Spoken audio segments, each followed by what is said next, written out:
Hello there dearest friends, Adam Cleary here, and as a special treat today, we've come up with a video that's going to really confuse all those people out there who like to go, that's biased, every time they see something they disagree with, because What Culture have sent me, the paid NXT shill of the company, to tell you about something he saw on AEW. Figure that one out. Now, as I'm sure you're all aware, WWE is these days viewed so subjectively that, of course, wrestling Twitter is a real, honest-to-God living hellscape, but one thing I'm sure we can all agree on is that the company genuinely struggles to build new stars. They are not good at it. Just to prove that point, let's take a moment to consider all the recent WrestleMania success stories. Kofi Kingston struggled over an entire decade for recognition of his talents. Becky Lynch had to toil away under the shadow of Charlotte Flair, the performer the company really wanted to promote in order to become the man. And Drew McIntyre had to reinvent himself entirely. Footage was shown of his humiliating days in the risible comedy undercard Act 3MB as if it was just something he did because he was unmotivated and not, a scripted choice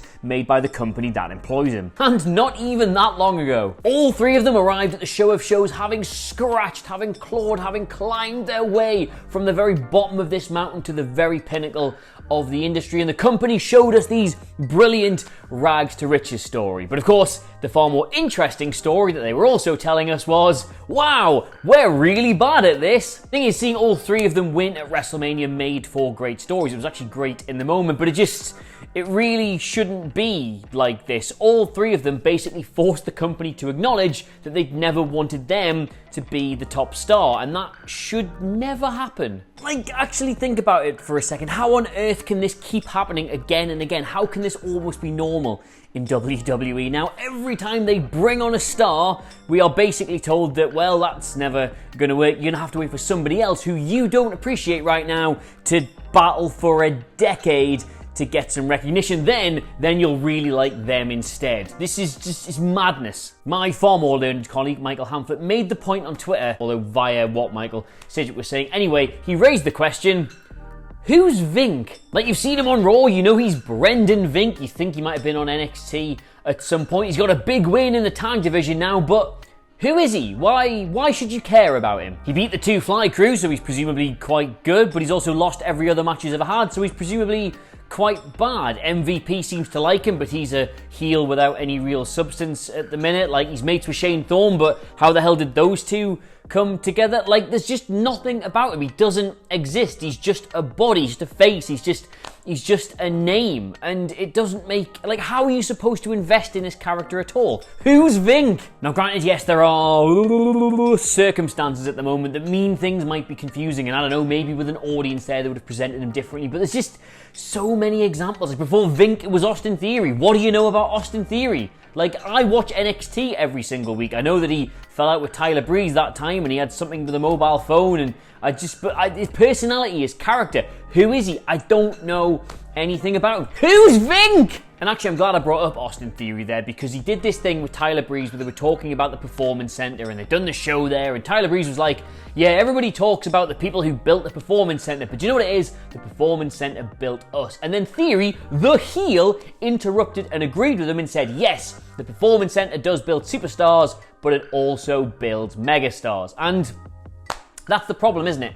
Everything in WWE is about the company first and the stars second. I've said this before in multiple videos, but if you ever go to a WWE house show, yes, the crowds aren't full of hardcores, they're full of families and people on a day out, but they're, if anything, the best possible litmus test for how casual things should be received casually. The biggest pop of the night is not for the WWE champion or the most over star or anything like that. People go the wildest when the lights go down and that then, now, forever thing starts. Because they're like, yes, it's time for WWE! Who's on the show? Doesn't matter. I've just watched that Michael Jordan documentary, by the way, so the equivalent of this in other sports is Jordan himself basically constantly putting over Michael Krause.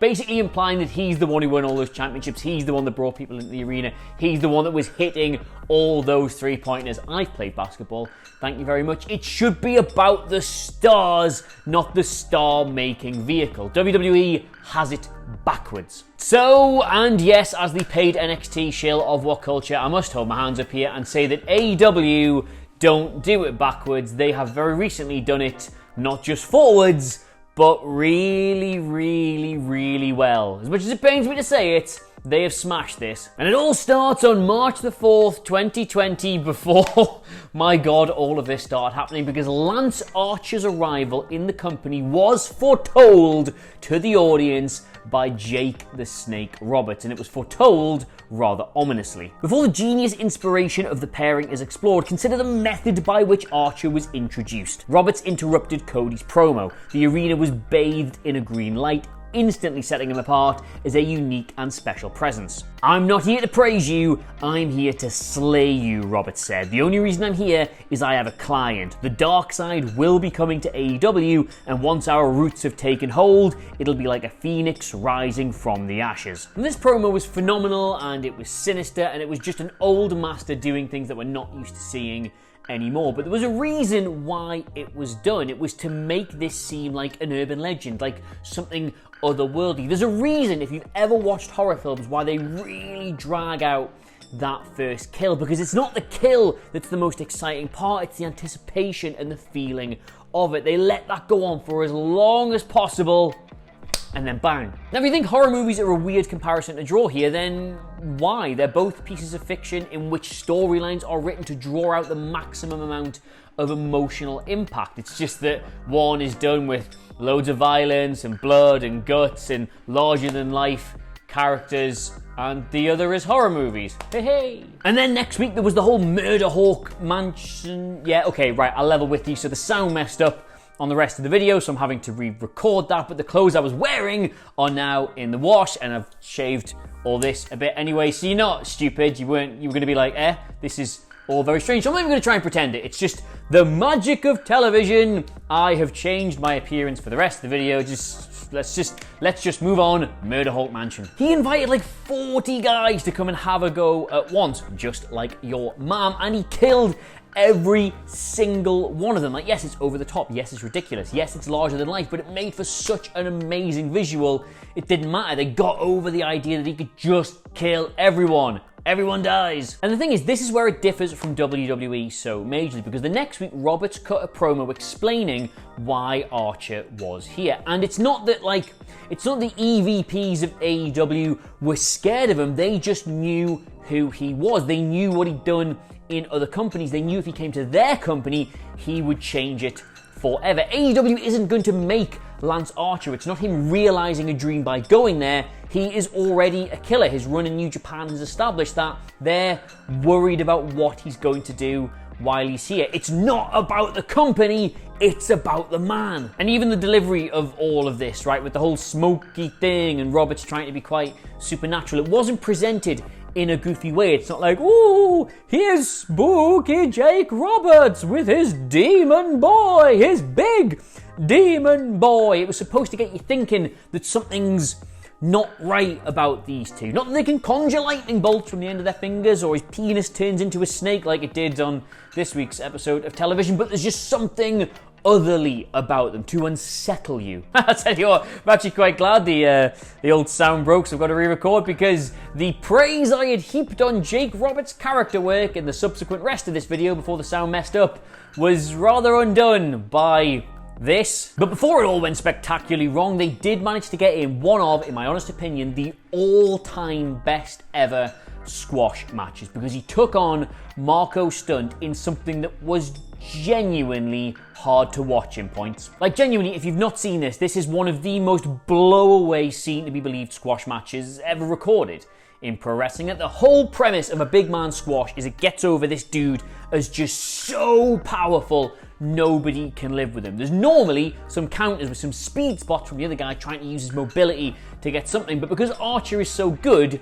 he actually hit Marco Stunt with more speed than Stunt had, as well as about 10 times as much power. And this is, again, another compliment to AEW.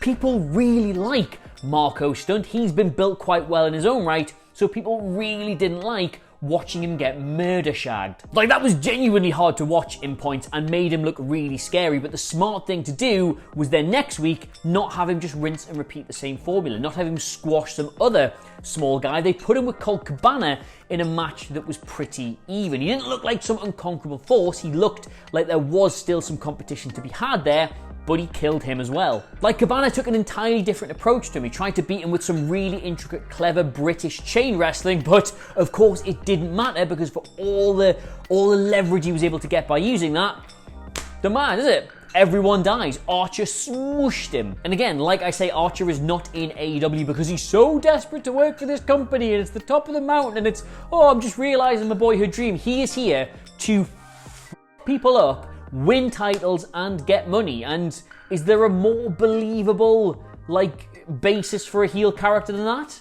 No. But I tell you what, the pièce de la résistance was not the Marco Stunt match, it was not the Colt Cabana match, it was not the promos, it was not anything Jake the Snake Roberts has done in the ring, it was the Dustin Rhodes match. Because this is the thing, right? He broke Marco Stunt's body, he broke Colt Cabana's technique, but what he broke in this man was not his body, was not his skill, it was his spirit. Like when Brock Lesnar is at his absolute best, it is just something else to watch entirely because he brings this real life aura from his background in being a legitimate fighter into the pro wrestling ring, and it makes you forget that it is a worked form of entertainment. You think, Jesus, Brock could kill this guy, and there was a moment in this match with Lance Archer where you thought, Jesus, he's gonna kill this guy. And if it can get you to suspend your disbelief that far, something's going right. Just the blood and all the work on the skull and the facials and everything, even the fact he beat up a bystander on the way to the ring, it all worked really well. It channeled Brock at his absolute best. And the fact that he's also got a great mouthpiece in Jake the Snake, the same way Brock has with Paul Heyman,